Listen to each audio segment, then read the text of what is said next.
Hello, my dear students, my dear 9th class. These are the very small topics now. From chapter 4, we saw that there is only 1 or 2 pages chapter. Last we learn about how did women have a revolution in France, a very small and important topic about the women and women revolution. We also talk about the sources and basic rights. हमने इसके बारे में बात भी की थी कि किस तरह के बेसिक राइट्स थे वुमेंस को अब इस तरह से मिले हुए हैं और उस तरह से वहाँ किस तरह से स्ट्रगल हुआ उनका, और आपने ऐसे बहुत सारे पिक्चर्स को भी नोटिस किया था। ये सोर्स एक जी है, ये जैकोबिन पॉलिटिशियंस का और उसके बाद का वुमेंस का वहाँ पे क्लब्स में किस तरह की बात हो रही क्या है, वो सोर्स हैं सारे। तो ये सब आप पढ़ सकते थे और आपको खुद पता चलेगा कि वहाँ पे वुमेंस कितना एक्टिव थी। अब जो एक सबसे इम्पॉर्टेंट बात होगी यहाँ पे बेटा, वो होगी द एबोलिशन ऑफ स्लेवरी। पहले तो आप इस वर्ड को समझ लें, दास होते हैं या फिर गुलाम होते हैं, इस चीज़ को आप थोड़ा सा क्लियर करें।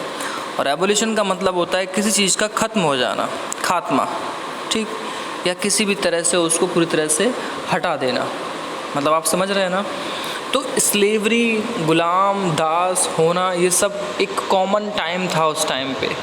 और रीज़न क्या था कि आप चाहे उनको शुगरकेन की खेती के लिए ले जा रहे हों, टी गार्डन्स के लिए ले जा रहे हों, कॉफ़ी में मतलब वर्क करवाना है आपको, चाहे वो श्रीलंका की बात हो, वेस्ट इंडीज़ की बात हो, अमेरिका की बात हो, फिजी मतलब फार ईस्ट की बात हो, मतलब बहुत सारे ऐसे कॉलोनियल स्टेट्स थे बेटा जहाँ पे ब्रिटिश इस तरह से स्लेवरी को मतलब एक तरह से इंपोर्ट एक्सपोर्ट किया करते थे। और सिर्फ ब्रिटिश ही नहीं, पूरे यूरोप में, पूरे यूरोप की अगर हम बात करेंगे तो उन लोगों ने हमेशा स्लेवरी को बहुत ज़्यादा यूज़ किया है। गुलामों को इस तरह से ख़रीदा बेचा जाता था स्टूडेंट्स, जैसे कि आप किसी मार्केट में जाके आप किसी चीज़ का मोल भाव करते हैं, आप चीज़ों को ख़रीद रहे होते हैं, ठीक उसी तरह से बहुत ही ह्यूमिलेटिंग बिहेवियर किया जाता था उनके साथ। बहुत बड़े बड़े शिप्स में बहुत गंदी तरीके से भर भर के उनको एक जगह से दूसरी जगह ले जाया जाता था। और उस टाइम पे अगर वो बीमार पड़ जाए, उनको बीमारी हो जाए, कोई मतलब नहीं है, उनको उठा के बाहर फेंक दिया जाता था। मंडियाँ लगती थी इस तरह से कि अब वहाँ पे ये नीग्रोज जो लोग हैं, जो ब्लैक कलर के होते हैं, अफ्रीकन होते हैं, उनकी ख़रीद फ़रोख्त कर सकें अपने ग़ुलामों को और उनका मोल भाव कर सकें, और वो सिर्फ़ और सिर्फ काम करवाने के लिए जंजीरों में जकड़ के उनको ले जाया जाता था। तो इसकी अपनी एक पूरी हिस्ट्री है, वो बहुत अलग है। हम यहाँ पे पढ़ने की कोशिश करेंगे कि उसको भी एबोलिशन किया गया, ख़त्म किया गया स्लेवरी को, और वो फ्रांस में सबसे पहले स्टार्ट हुआ था। ठीक है, स्टार्ट करते हैं। One of the most revolutionary social reform of the Jacobian regime was the abolition of slavery in the French colonies. देखिए, जो सबसे बड़ा रिवोल्यूशन आया, और रिवोल्यूशनरी का मतलब मैंने आपको बताया था क्रांति, ठीक, और क्रांति का मतलब होता है बेटा बहुत बड़ा बदलाव, बड़ा बदलाव जो कंट्री लेवल पे हो, सोसाइटी के एक बहुत बड़े हिस्से पे हो, उसको हम रेवोल्यूशन कहते हैं। और जो सुधार हुए वो जैकोबिन रिजिम, मतलब आपको याद होगा जैकोबिन गवर्नमेंट के बारे में हमने पढ़ा था। जैकोबिन क्लब्स थे, मैक्सिमिलियन रोबेस्पियर की गवर्नमेंट थी, रेन ऑफ टेरर के बारे में जब पढ़ रहे थे तो उस टाइम की बात है कि जैकोबिन रिजिम ने आके एबोलिशन किया, खात्मा किया स्लेवरी का। अब यहाँ एक वर्ड यूज़ हुआ है फ्रेंच कॉलोनीज़। तो बेटा फ्रेंच कॉलोनीज़ बड़ी बहुत इजी वर्ड है, मैंने आपको पहले ही बताया कि कॉलोनी किसके लिए यूज़ करते हैं। सिंपल सी बात है, जैसे ब्रिटिशर्स ने चाहे श्रीलंका हो, इंडिया हो या अदर कंट्रीज़ है, वहाँ पे अपने रूल को कायम किया और वहाँ के लोगों पे शासन किया, मनचाही चीज़ों को अपने ढंग से किया, उनको कॉलोनीज़ बोलते हैं। पूरी दुनिया में ज़्यादातर कंट्रीज़ कॉलोनी बन के रहे यूरोपियन पावर्स के, स्पेनिश भी, जर्मन तो खैर नहीं कहूँगा ज़्यादा, but Portuguese, Danish, British, French, ये सभी लोग, इन लोगों ने अपनी कॉलोनीज़ को बनाया है। तो इंडिया किसकी कॉलोनी था बेटा? ब्रिटिश की। हालांकि उससे पहले यहाँ पोर्टुगीज़ भी आए थे, डेनिश भी आए थे, ब्रिटिश भी आए थे, एट द लास्ट में ब्रिटिश सबसे ज़्यादा यहाँ पे अपने आप को पावरफुल बन के पूरे इंडिया पे राज किया उन्होंने, तो उसको हम कॉलोनीज़ कहते हैं। तो दैट मीन्स आप समझने की कोशिश अगर करोगे कि सोच के देखिए कि वहाँ उस टाइम इतना अच्छा उन्होंने फ़ैसला लिया कि जितनी भी फ्रेंच कॉलोनी है पूरे वर्ल्ड में, वहाँ पे हम जो स्लेवरी है, दास प्रथा है, गुलाम प्रथा है, ये जो इंपोर्ट एक्सपोर्ट होता है, गुलामों को रखने की जो एक आदत है, वो उसको ख़त्म किया। ठीक। The colonies in the Caribbean, the Martinique, the Guadeloupe and Saint Domingo, ये कैरेबियन आइलैंड बेटा एक जगह है जो आप अगर कभी मैप देखने की कोशिश करें तो पैसिफिक जो ओशन है ना, उस पे है। और ये कैरेबियन आइलैंड वही हैं जिन्हें आज आप वेस्ट इंडीज़ कहते हैं, जो क्रिकेट इतनी वहाँ की इतनी टॉप पे है। तो सेंट डोमिंगो, गुडलूप, मार्टिनिक, ये जितनी जगह हैं, सेंट लूसिया, जमैका है ना, पोर्ट लुइस, ये जितनी सारी जगह हैं आज का जो मॉडर्न टाइम है वहाँ पे, ये वहीं की बात हो रही है बेटा। यहाँ पे इन लोगों ने, इन कॉलोनीज़ पे ये सारी चीज़ें ख़त्म की थी। वहाँ पे गुलामों को बेचना, ख़रीदना, उनसे अब गलत बिहेव करना, उनके साथ वायलेशन करना, अब ये सब बंद किया। फ्रांस ने स्टार्ट किया ये सब अपनी कॉलोनीज़ में। Were important supplier of commodities such as tobacco, indigo, sugar and coffee. आपको याद है ना, मैं आपको समझा रहा था कि सबसे इम्पॉर्टेंट सप्लायर कमोडिटीज़ मतलब सुविधाओं के अकॉर्डिंग इनका व्यापार किया जाता था बेटा। चाहे आप टोबैको की खेती करवाएं जो कि बहुत मेहनत मांगती है, इंडिगो की खेती करवाएं नील की, वो बहुत मेहनत मांगती है, गन्ने की खेती करवाएं या कॉफ़ी खेती करवाएं, ये सब बहुत मेहनत मांगती हैं, बहुत लेबर मांगती हैं। ये मतलब आपको ह्यूमन लेबर बहुत ज़्यादा चाहिए। तो ये स्लेवरी को इतना बढ़ावा इसलिए दिया इन सब लोगों ने कि बस अपना फ़ायदा करवाना है, उनका रहने खाने का, उनका बोलने का कोई हक नहीं था इस तरह से, बस काम करवाना है, कहीं भी पड़े रहेंगे। बहुत नॉर्मल जगह होती थी उनके लेटने के लिए, खाने के लिए, इस तरह खाना दिया जाता था कि इनका पेट जल्दी भर जाए। जैसे शकरकंद हुआ, ये ब्रेड वाला सिस्टम जो आया है, ये सब उसी टाइम की कहानियाँ हैं। ये जीन्स की थ्योरी उसी टाइम से आई है कि जब उनको कपड़े दिए जाते थे तो कपड़े ऐसे दो कि जो फटे नहीं, तो जीन्स तब उस तरह से अपने ओरिजिन में आया। आज जीन्स अपने मॉडर्न फॉर्म में। तो ये वो जगह हैं बेटा, कैरेबियन आइलैंड की वो सारी जगह हैं जहाँ से ये सारी सप्लाई होती थी। ठीक। But the reluctance of Europeans to go and working distance and unfamiliar land means a shortage of labour on the plantations. और ये तो मैं आपको पहले भी बता रहा था कि जब प्लांटेशन वाली खेती होती है, प्लांटेशन मतलब वो खेती होती है बेटा जिनमें बड़े पैमाने पे आपको जो खेती फसल होती है वो आप देखेंगे, चाहे गन्ने की हो, टी की हो, कॉफ़ी की हो, आपको बहुत बड़े बाग लगाने पड़ते हैं, बड़े बड़े बाग, जैसे आप असम में, वेस्ट बंगाल में देखते होंगे। तो ज़रूरत ये थी कि शॉर्टेज ऑफ लेबर पड़ता था और यूरोपियंस को इस तरह से उसकी ज़रूरत भी पड़ती थी, वर्क भी करना पड़ता था, वो अनफेमिलियर फील भी करते थे क्योंकि वो इतना मेहनत कर नहीं सकते थे। तो उन्होंने ये गुलाम प्रथा, उनकी खरीद फरोख्त, ये सब स्टार्ट किया। पूरी दुनिया में चला ये, अमेरिका में भी चला, ऑस्ट्रेलिया में भी चला। So this was made by triangular slave trade between Europe, Africa and the America. अब यहाँ पे एक लिखा है ट्रायंगुलर स्लेव ट्रेड, मतलब ट्रेड चलता था, व्यापार होता था स्लेव्स का, गुलाम का। अब ये ट्रायंगुलर क्यों लिखा है बेटा? आप अगर मैप को देखेंगे तो यूरोप इस साइड है वेस्ट में, अफ्रीका उसके जस्ट नीचे है और अमेरिका फार वेस्ट में। एक तरह से ट्रायंगुलर, अफ्रीका से सारी सप्लाई होते हुए यूरोप जा रही है, अमेरिका जा रही है, क्योंकि अमेरिका भी एक टाइम पे यूरोप का बेटा कॉलोनी था।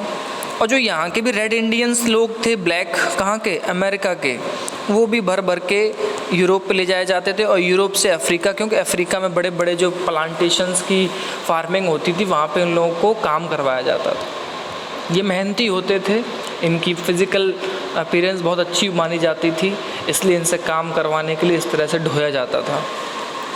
Okay, the slave trade begin in the 17th century. 1600 के बाद की बात है बेटा कि जब ये स्लेव ट्रेड स्टार्ट हुआ था। एक ट्रेड होता है कि अपने सामान का ट्रेड कर रहे हैं, और एक आप स्लेव पढ़ रहे हैं कि स्लेव ट्रेड है। French merchant sailed from the port of Bordeaux और 19 टू द अफ्रीकन कोस्ट। जो ये जगह आप देख रहे हैं बोर्डेक्स और 19, बेटा ये फ्रेंच यूरोप में पड़ते हैं। वहाँ से लेके अफ्रीकन कोस्ट, मतलब जो समुद्र के किनारे जो जगह हैं वहाँ तक इनको ले जाया जाता, सेल करते थे। सेल मतलब शिप्स में भर भर के ले जाया करते थे फ्रेंच लोग, ठीक है। Where they bought slaves from local chieftains, और जो लोकल वहाँ के चीफ मतलब जो लोकल लेवल पे, चाहे वो अफ्रीका में हो, चाहे वहाँ पे प्लांटेशंस पे काम करने वाले ठेकेदार, ज़मींदार टाइप लोग, उनके हवाले कर देते थे और उसके बाद वो उनके अंडर काम करते थे। इनको branded and shackled, the slaves were packed tightly into ships for 3 months long voyage across the Atlantic to the Caribbean. Atlantic से यूरोप से होते हुए कैरेबियन तक जाते जाते बेटा 3-3 महीने का उस वक्त लगता था। वोएज मतलब समुद्र की यात्रा, और उन सबको इस तरह से भर भर के पैक टाइटली शिप में भर के ले जाया जाता था 3-3 महीने। आप सोच के देखिए कि उस टाइम पे स्लेव्स की क्या हालत रही होगी, उनका किस तरह से दम घुटा होगा, कितने लोग मर जाते होंगे बट किसी को फ़र्क नहीं पड़ता, कितना इनह्यूमन बिहेवियर किया जाता था, वो आप सारी चीज़ें नोटिस कर रहे होंगे। आज जब आप इन चीज़ों को देखते हैं तो आपको महसूस होता होगा बेटा कि वो गुलामों की खरीद फरोख्त और व्यापार कितना ज़बरदस्त किया जाता था उस ज़माने में। फिर जो भेदभाव किया जाता था कि ये लोग सिर्फ इसी लायक हैं, ये नीग्रोज होते हैं, काले लोग।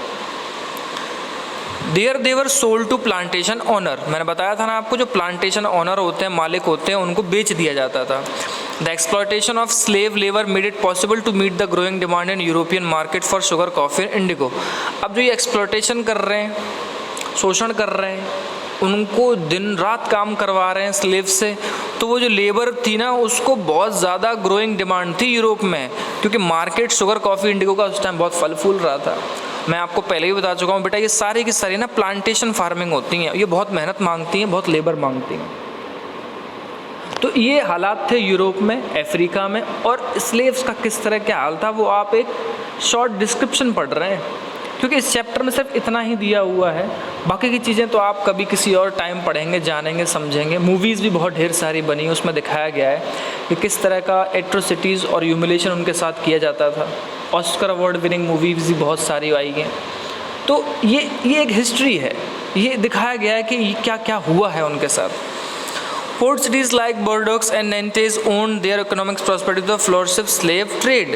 अब आप यकीन करेंगे कि जो पोर्ट सिटी हैं, पोर्ट सिटी मतलब जितने भी समुद्र किनारे शहर हैं, चाहे ये बॉर्डेक्स हो या नैंटेज हो, ये इकोनॉमिक प्रॉस्पेरिटी हासिल कर ली, यानी कि यहाँ के लोग समृद्ध हो गए, ये शहर समृद्ध हो गए सिर्फ इस वजह से कि स्लेव ट्रेड यहाँ बहुत फल फूल रहा था। फ्लोरिशिंग स्लेव ट्रेड, आप अंदाज़ा लगाइए कितनी ऊंची बोलियां लगती होंगी। सिर्फ और सिर्फ पूरे शहर में गुलामों की खरीद और बिक्री होती थी, खड़े कर लिया जाता था, जो जिसको खरीदना है ले जाए और उसका यूज़ करवाए।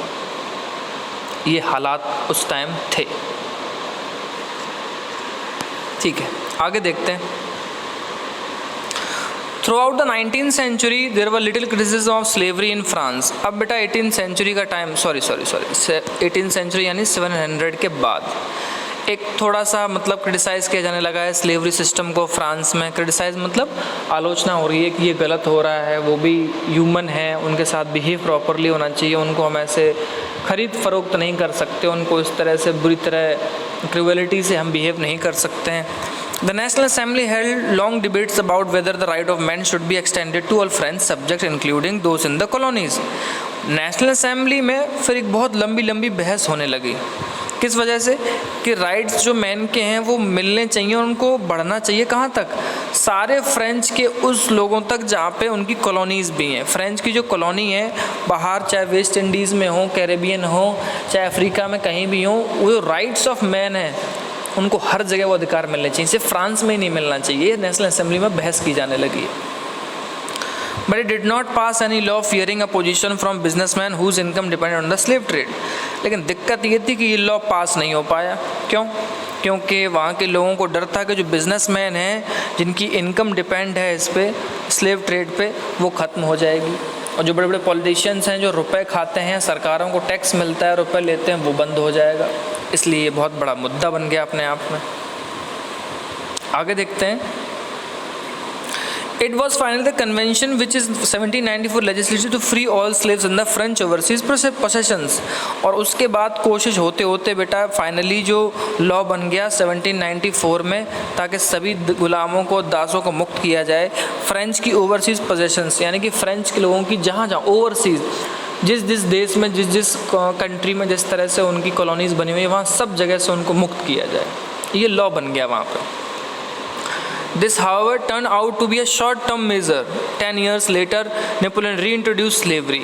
और ये सिर्फ 10 years के गैप के लिए ये चीज़ें हो पाई। क्यों हो पाई बेटा? क्योंकि बेटा कुछ समय के बाद नेपोलियन आ गया और उसने दोबारा से स्लेवरी को रीइंट्रोड्यूस कर दिया, यानी कि उसने स्लेवरी, गुलाम प्रथा और ख़रीद फरोख्त व्यापार फिर से स्टार्ट कर दिया नेपोलियन बोनापार्ट ने। Plantation owners understood their freedom as including the rights of enslave African negroes in pursuit of their economic interest. अब बात ये थी कि जो बड़े बड़े बाग के मालिक हैं, खेती कर रहे हैं, उनको लगा कि फ्रीडम होनी चाहिए, किस तरह से होनी चाहिए, और जो राइट्स हैं स्लेव के, अफ्रीकन नीग्रोस के, उनको इकोनॉमिक इंटरेस्ट के हिसाब से, मतलब उनका फ़ायदा भी हो, उसके लिए राज़ी कर सके। मतलब ये कह के कि चलो हम तुमसे काम भी करवाएंगे, तुमसे इतने घंटे काम करवाएंगे, मतलब उनको परस्यूट, मतलब उनको, मतलब इस तरह से कहा गया, एक तरह से ये एक उनको बहकाया गया कि हम आपके काम के घंटे फिक्स कर देंगे, अब आपके साथ उस तरह से बिहेव नहीं होगा, क्योंकि बेटा प्लांटेशन ओनर्स को तो फ्री में और उस तरह से काम करवाना ही है, मर्चेंट्स को अपना फ़ायदा देखना ही है। तो नीग्रो जो वर्ड आया है उसको आप न्यू वर्ड्स में अभी नीचे समझेंगे। Slavery was finally एबोलिश्ड in French colonies इन 1848, और एक पूरा टाइम ऐसा आया बेटा कि फ्रांस की जितनी कॉलोनीज़ हैं पूरे वर्ल्ड में 1848 तक स्लेवरी को ख़त्म किया गया। और आप 10th क्लास में पढ़ेंगे कि नेपोलियन 1815 में हार गया था और उसको जेल में डाल दिया था, 1821 में उसकी डेथ हो गई, ठीक। और उसके बाद पूरी फ्रेंच कॉलोनीज चाहे दुनिया में कहीं भी हों, उनको इस तरह से फ्री कर दिया गया।